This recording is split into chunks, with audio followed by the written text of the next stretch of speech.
All right, so let's get into the Gospels. Before I do so, just a couple people, I need to talk to you, Dib, after class. Can we do that? Okay, good. And Lanera too? Yes? Okay. Excellent. Ramos, your test, when is it coming? Oh, yeah, I submitted it again. Huh? You submitted today? Okay. Yeah. No, I sent it yesterday. You did? And when it was actually due. Can you? I can do it right now. I do the draft thing. I don't know what the issue is. Did I grade you under Castro? Is that what I did? I hope. Can you resubmit, Yeah, please? Do the same thing, right? Yeah. Just put in the late papers. The late. Okay. All right. Introduction to the Gospel of John. Give me 2 seconds to go over my notes, and then we'll get into it. I was supposed to do that while you guys were meditating. It's in.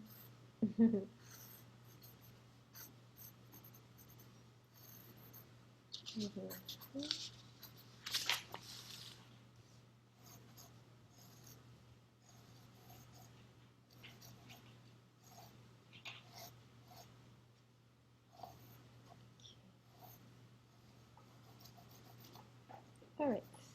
Good. Yes. Okay. All right. Gospel of John. So this particular gospel is different from the other gospels. How many of you are familiar with the Christian Bible? Just to get an idea where we are. One person. That's it. Nobody else. Okay. So just to give you a quick background, right? We know that the Christian Bible is made up of 4 different eyewitness accounts of the life and teachings of Jesus, right? Who is the main, I guess, the fundamental figure in Christianity, right? Jesus, who was a man who taught, right, around the 1st century AD in present-day Israel, right? So he was teaching there, and he was also very powerful in terms of healing people and so forth. And then in the end, of course, as with every great being in the earth, he was assassinated, right?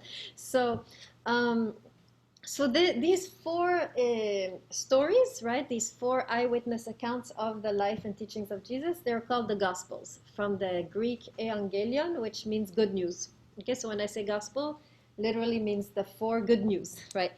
And so only one of these Gospels, I think, was really an eyewitness, and the other Gospels built on that first Gospel, which is the Gospel of Mark, right? There's reason to believe that the Gospel of Mark actually eyewitness account. And then the other Gospels, Matthew, Luke, and John, were written later on, building on that, elaborating on that, and John is the latest one, probably written around 70 AD. And it's already very, there's a lot of additions, right? Okay, so we'll talk about that in a bit. But so Gospel of John is believed, we don't know, of course, ever for sure, but it's believed it was written by Jesus's most closest companion, which was the disciple John, right?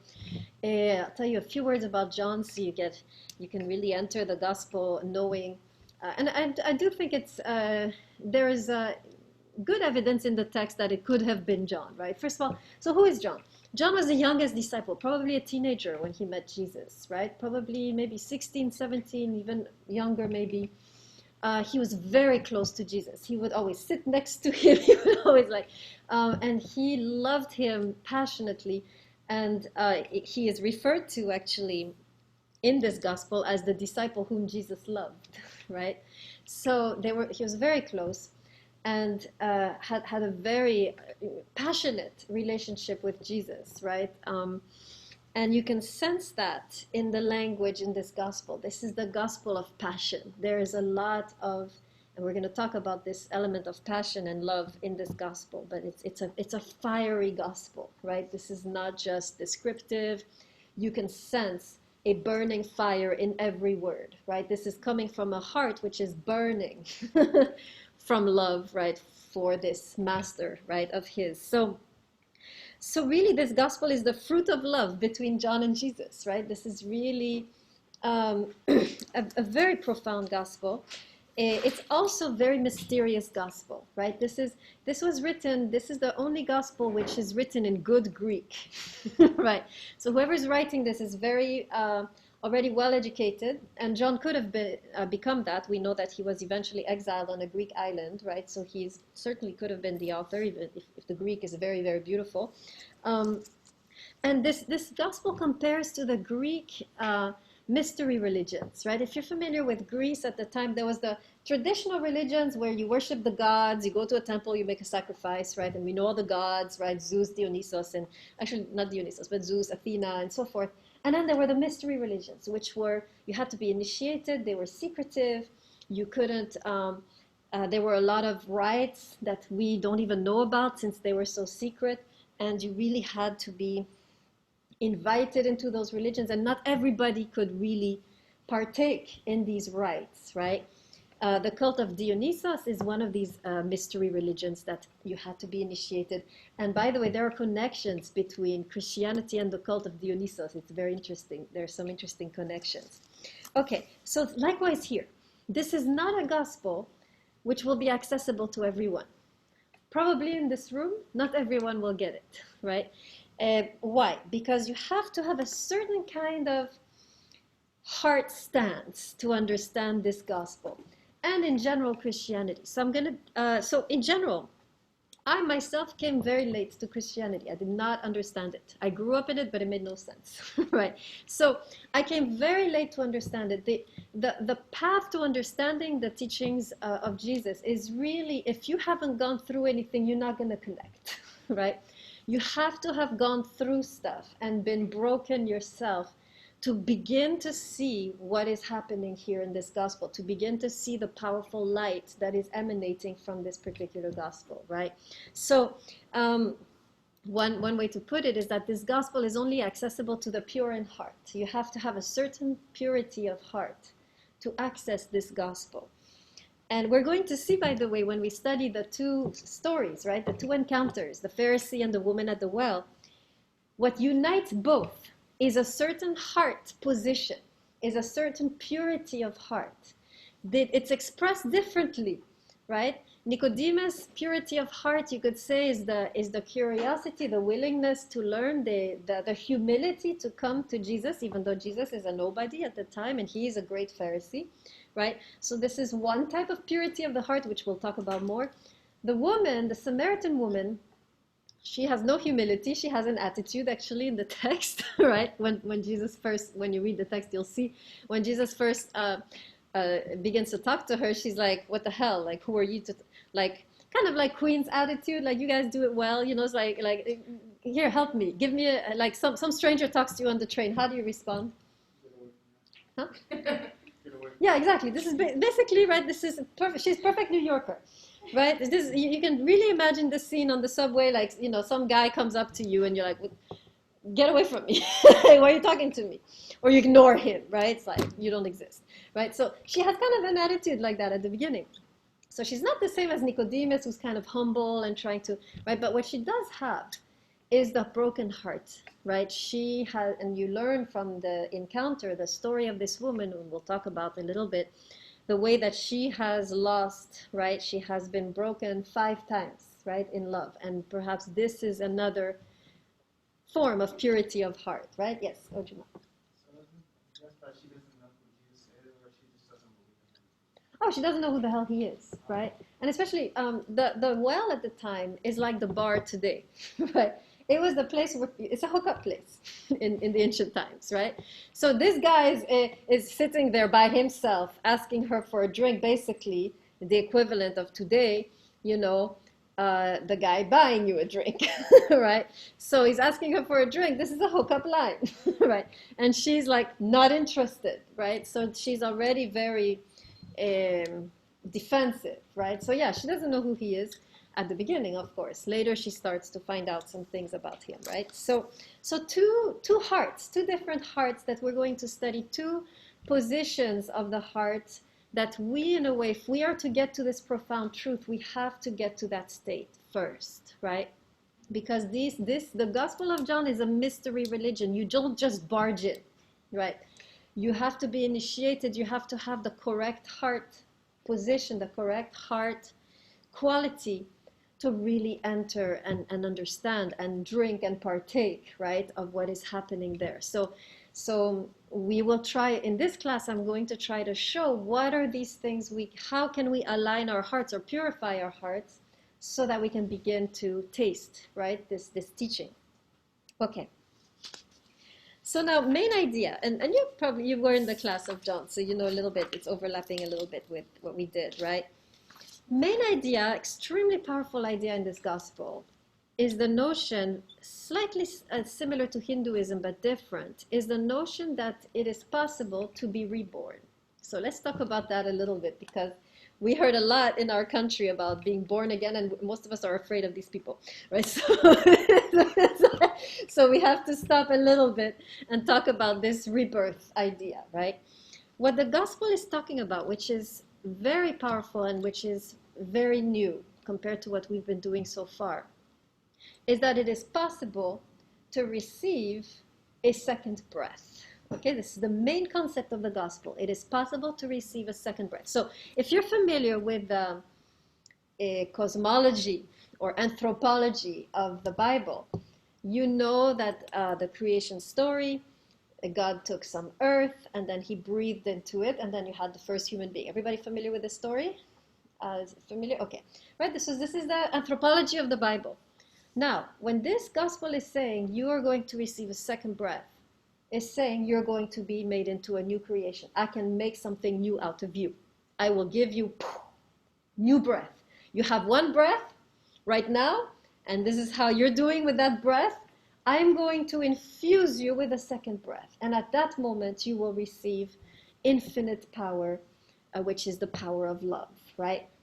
So that would be the happiness, right? This is the notion here. What he's talking about here is a profound transformation of your psyche, of your emotions, of your heart, of your body into a completely new being, right? So this is, if any of us, right, let me break it down, right, in concrete terms. If any of us are struggling, for example, right, with depression or anxiety, or you're dealing with some past issue, trauma, right, which is messing up your life, or something happened, right, that's, ruining your life right now, and you're carrying something, right, that's burdening you down. This notion of the second breath is the idea that you can reach a state where this is gone, right? So it sounds like Harry Potter, which I'm reading right now. Sounds like science fiction, right? So we have to see, right? This is, and by the way, I know Christianity says all the time, over and over again, it's a free gift. It's not. It's a free gift to the heart which is ready. The problem with most of us, me included, is that our hearts are not pure enough to receive this second breath, and this is why most of us will never have it.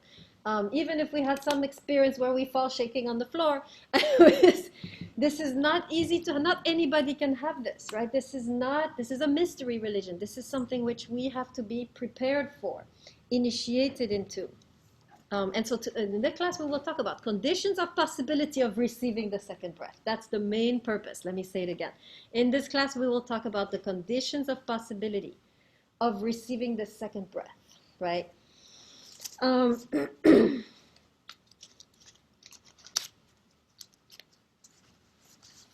By the way, I want to emphasize what the second breath entails, at least in the Gospels, right? When you look at the life of Jesus and you see the wisdom and the power and the love and the way that he's interacting with people and the way that he's affecting and transforming his environment, right? The second breath is that breath that is inhabiting him, right? So in other words, the idea in the gospel is that we can receive the same spirit that is inhabiting Jesus, right? We can actually become Christ. Now, I really think this is the main idea of Christianity, which Christianity has overlooked, right? Christianity has focused on Jesus as a God. Here, let us worship this guy, right? And stay broken and pathetic and miserable, right? And we worship, he has everything. I think what Christianity has missed is the fact that we were supposed to receive the same breath and become the same force for good, right? We were never meant to sit here wretchedly looking at the cross, right? We were always meant to pick up from where Jesus left off and be inhabited by the same fire that he was inhabited by, right? And so there's a lot I can say about that, but really the second breath really means power. Not power like magician, right? Oh, whatever I want, boom, boom, right? Power in the sense of the power of love, right? Once you are inhabited by this fire, everything around you can begin to shift, right? And this is what the Gospels would consider to be happiness, right? Happiness is to be inhabited by this fire, by this fiery love, by this second breath, and thereby transforming your environment with this, right? With this powerful love that has been infused into us, right? And we don't have, I mean, honestly, none of us can love in that way. When you look at the love that Jesus showed in all of his interactions, this is way out there, right? For most of us. What the text is saying is that we can receive the same fire, right? And we ought to receive the same fire, and we ought to not worship the Christ, but to become Christ, right? That's the idea. The idea was never to worship the Christ, but to become a Christ, right? I think, for now. Maybe I'll change my mind one day, right? Maybe I'll fall down on my knees one day. So that's the idea, right? Now, what's interesting is that even though this second breath is available and this powerful fire of love is available to be received by us, not all of us will receive it. And so we have to talk about, and we will, like I said before, the conditions of possibility of receiving this. We're going to see two of them, right? Just showing you the outline once more, right? We're going to be seeing what I call the way of wonder, which is the Pharisee, right? When we talk about the encounter with the Pharisee, Nicodemus, this is what I will call the way of wonder. And then with the Samaritan woman, we shall look at the way of love, right? Both are paths, right? Both these people had something which made them able to receive a powerful teaching, right? And both of them can teach us how we ought to position ourselves in order to receive this, right? And again, you don't have to be a Christian to receive the second breath, right? This is a question of positioning. If you're a Buddhist and you're well positioned, you'll receive it, right? If you're Hindu and you're well positioned, you'll receive it. So notice how this is slightly different from, it is something like God within us, right?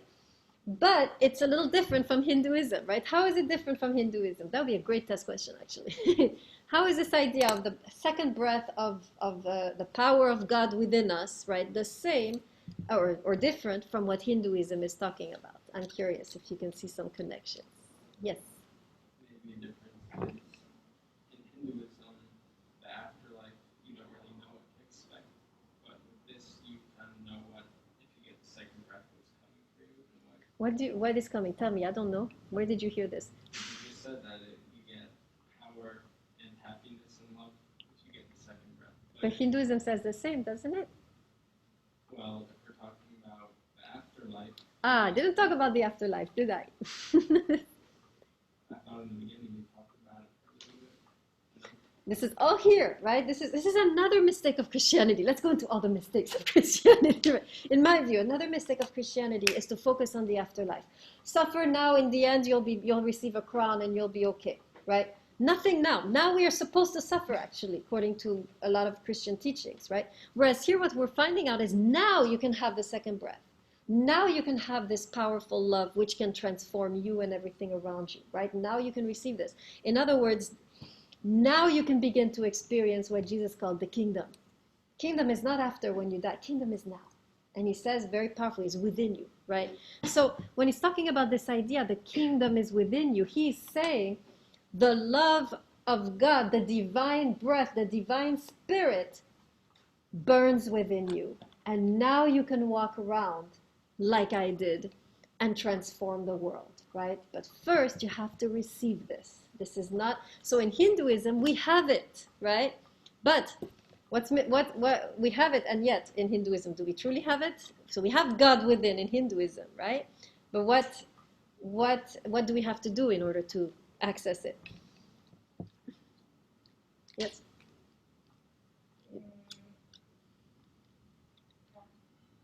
I don't know. Review the Upanishads.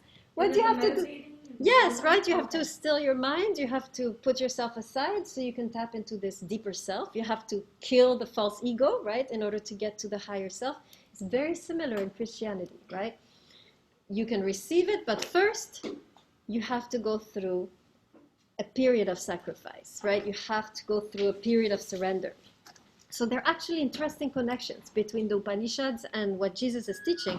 This is why some people have said that Jesus somehow learned from the East, right, from some Eastern sage, and because what he's saying is so similar actually to the East, to the Eastern teachings, right? And actually it's interesting. The Gospel of Luke talks about how Jesus was visited by some Eastern philosophers, right?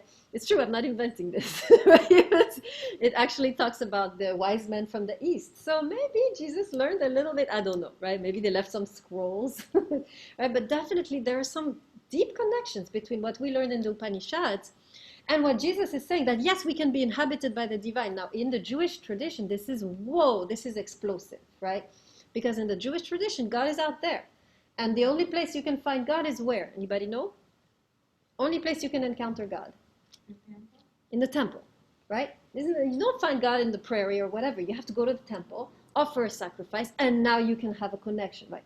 Jesus is saying something extremely subversive when he says God is within us and we are the temple. This is completely out of this earth, right? Because at the time, the temple was one of the biggest, most noblest buildings, right? And this is where you found God. Jesus is anticipating the destruction of that temple, and so he's already saying, we are temples and God can come within us. And at that moment, nothing can stop you, right? You will have this profound power of transformation, right? Divine power. So it's very similar to the Upanishads, although the Upanishads are saying we already have it, right? And Jesus is saying, yeah, we have the first breath, yes, but this is more powerful. This is a second breath that adds to the first breath. So the East, they cultivate the first breath, right? I would say, that's how I would see it, right? In the Upanishads, they teach us how to connect to this first gift of the divine within us through meditation, yoga, and the Tao Te Ching also. We connect to the first breath, which is the divine within. With Christianity, you have this second breath, which is added, right? Like a double vaccination. So that's the idea.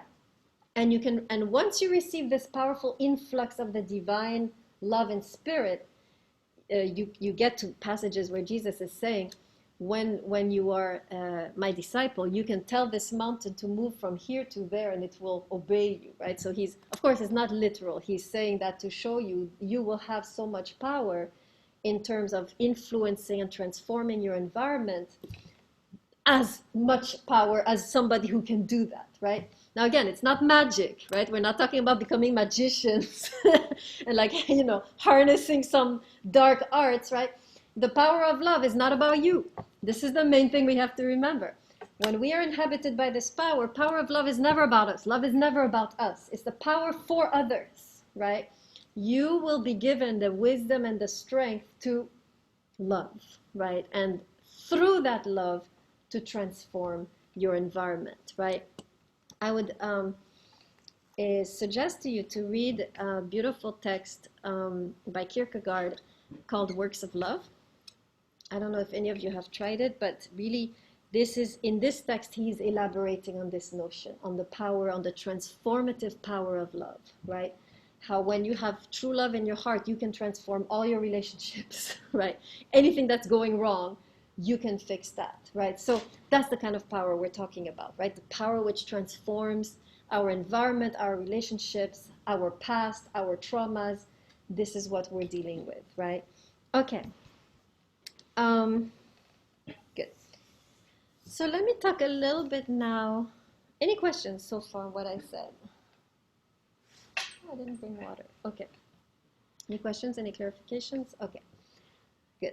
All right, let me talk a little bit about the gospel itself, some of the problems with it. Yes. So this gospel actually very problematic in the language, and it has been described by scholars as the most anti-Semitic gospel of the whole Bible, right? Anti-Semitic meaning anti-Jewish. So gospel has issues, or seems to have issues, there seems to be a problem of anti-Semitism. So I'm going to address that right now. So when you read the gospel, you have Jesus wandering around teaching, and then you have a group of people which the gospel calls the Jews, right? And these guys are the bad guys in the gospel, right? These Jews always making trouble, right? Coming to Jesus, trying to trick him. In the end, they capture him, and in the end, they bring him to the Romans to be killed. So this is not a good group of people. Now, Christians have read this gospel and been like, yeah, that makes sense. These Jews, yeah, they would do that, right? And so the gospel has kind of fostered anti-Semitic sentiment because these are such bad guys in the gospel, and they're called the Jews, right? That it's easy from them to go and say, oh yeah, the Jews are the bad guys. All Jews are the bad guys. The Jews crucified Jesus. Let's kill the Jews, right? So I want to talk about this expression, the Jews, which is a mistranslation, obviously, right? It's not the Jews, it's the Judeans. Okay, let me spell it for you, and I'll explain. Judeans, Judeans. Now, to understand what this means, the Judeans, we have to understand the topography of the time. In the time of Jesus, the land of Israel was divided in two groups. The north and Galilee, right? Galilee. So Galilee was the north. And it was mostly like peasants and small villages, right? There were not many there were no cities there. It was mostly small villages, small communes, right? And the people there were kind of like the equivalent of today's hillbillies, right? If you look in it's kind of like New York versus, I don't know, Iowa, or the Midwest, right? East Coast versus Midwest, kind of similar. So most people were kind of not so educated. They were kind of the rednecks of the Jews, right? That's Galilee. Jesus, incidentally, comes from Galilee, right? And then you had Jerusalem, which was in a section called Judea. Judea, right? Judea. And the Judeans are the people who dwell in Jerusalem. Who are they? They're mostly the priests who are in charge of the temple. Not even the Pharisees. Pharisees are all over teaching. They're not connected to the temple. In a way, Jesus was a Pharisee, right? The Pharisee at the time was simply a person who had a job and who was also on the side, had a side gig teaching. The priests, on the other hand, they were the aristocracy of the Hebrew nation. They were at the temple, they were wealthy, they had connections with the Romans, they were the elites, the intellectual elites, right? And when the text is talking about the Jews, not talking about Pharisees, talking about the priests, right? So, and the priests, they were the ones who had the power. They were connected to the temple. They had connections with the Romans, and they wanted to keep things as they were. Now, when Jesus comes around and says, you are temples. If you're a priest, how do you feel about this beautiful teaching that we don't need the temple anymore. We are all temples. It's a big threat, right? What are you doing? Decentralizing the faith. No, people need to come to the temple. Why? Because the offerings, the money, right? All of the wealth of the priests was coming from the offerings that the people brought every festival. If Jesus walking around now saying, he says things like, you built the temple, and I think he said something like that, where Solomon took 30 years to build the temple, and I will take 3 days to tear it down. So he kept on saying things like this, right? Against the temple faith, which was centralized, which was, according to Jesus, had lost, right, a lot of its spiritual nectar, right? So Jesus going around preaching, we are all temples, there is no centralization, God is everywhere, right? And the priests are getting more and more annoyed with this guy, especially since everybody's following this guy. They're not coming to the temple anymore, right? They're losing power, they're losing ground. And so in the end, it is really and they're the ones in the gospel called the Judeans. Okay, so when you see the Judeans, this is not the Pharisees, this is not the Jews, this is specific elite from the temple, wealthy, elitist priests who also had connections with the Romans, and that's why they could influence the Romans to crucify Jesus, right, in the end. So it was a political issue. Okay, so now we cleared that up. Another thing I want to clear up is when Jesus refers to himself as Son of Man, Son of God, the kind of strange technical terms here we have to look at. right? And I used to think, oh my God, how pretentious, he's going around talking himself like he's the son of God or something. Um, Actually, there's nothing pretentious about it, right? Son of God. Well, first of all, son of man, right? Let's talk about that a little bit. When he's still using the expression son of man, simply means human being, actually, in the Hebrew. When you read in other texts, the expression in Hebrew, Bnei Adam, that's in the Hebrew.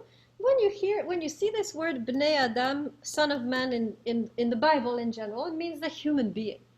So when Jesus is saying the son of man this, the son of man that, this is an interpretation I'm giving you of that. There's other ways to understand that, but an interpretation would be that he's saying, as a human being, you can do this and you can do that and you can do this. And he's usually referring to, he's saying something about himself, but at the same time what he's saying is what we should aim for, right?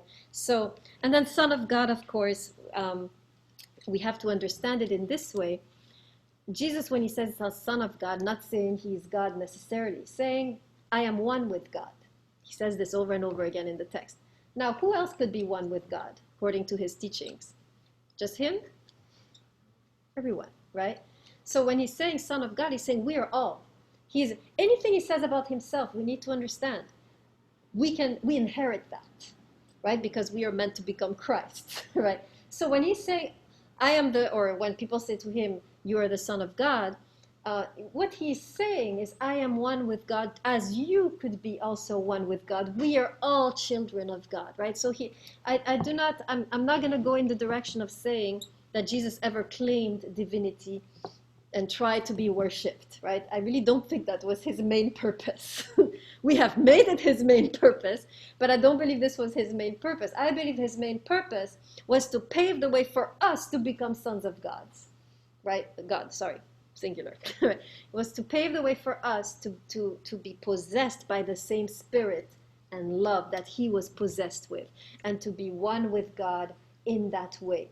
Just like he is possessed by the love of God, we can become possessed by the love of God and become sons of God in that sense, right? So again, Christianity has made Jesus into a kind of artifact that we're supposed to worship.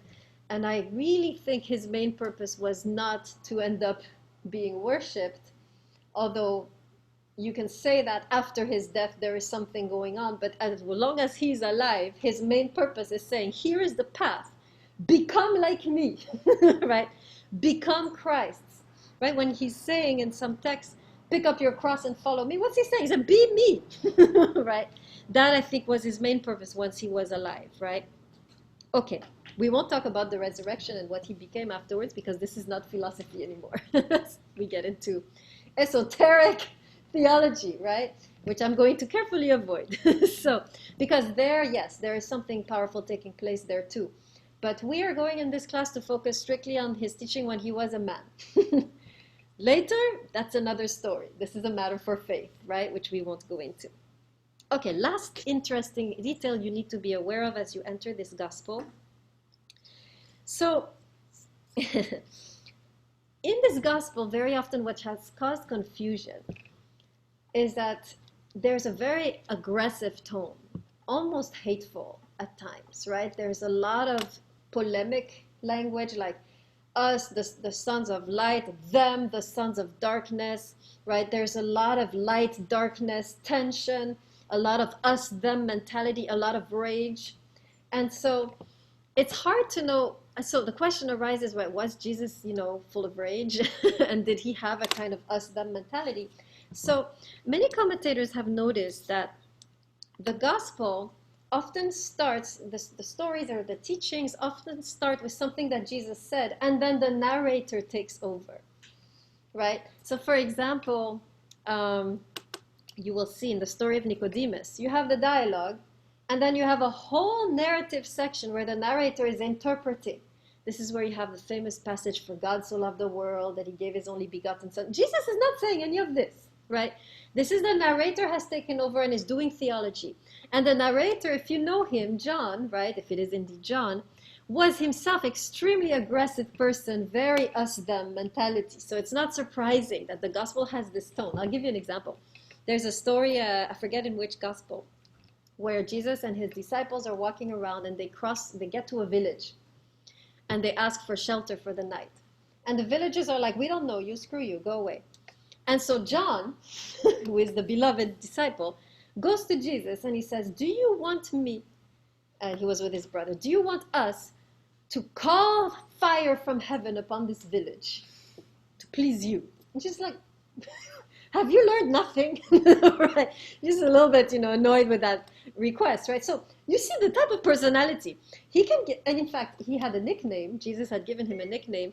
He used to call him the Son of Thunder. So much rage, right, in this man, right? So he was very passionate lover of Jesus, but at the same time, he had a lot of passionate rage against whoever was against him, right? So that's the personality of John, which you see in the text. In the text, you will see a lot of rage and us-them mentality. And usually when you see that, you know we have switched from the teachings of Jesus to the theology of John. Does that make sense? This will help you decipher when it is Jesus who is teaching and when it is John who is doing theology, right?